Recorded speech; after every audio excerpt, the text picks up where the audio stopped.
This video is about the th sounds in English pronunciation.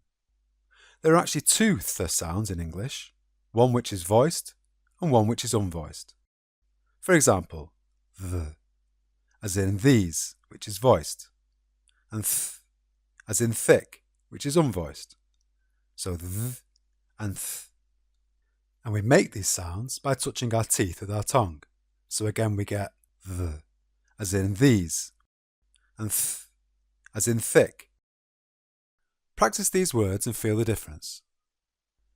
This, thing, though, through, mother, birthday, clothes, forth, bathe, bath.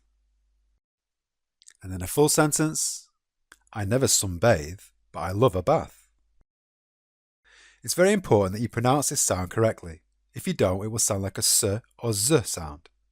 For example, people mispronouncing it when they want to say I think will sound like they're saying I sink. I sink that. Are you sinking? Or even worse, you might sound like you're French. The French often mispronounce these two sounds when they say zis and zat. You don't want to sound like you're French.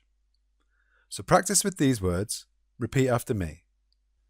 Than, thank, that, thatch, thaw, the, theft, there, them, then, there, these, they, thick, thief, thin, thing, thought.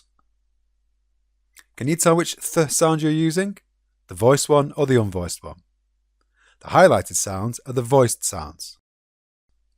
And remember, these sounds aren't just at the start of words. They often appear at the end of words like bathe, bath, breathe, broth, cloth, depth, earth, month, mouth, myth, ninth, oath, strength, tooth, truth. Again, the highlighted sounds are the voiced sounds. So that's it for these two phonemes. If you start to pronounce the th sounds correctly, your English will sound more like a native speaker's and people will be impressed at how fluent you sound. In the next video, we'll study the schwa.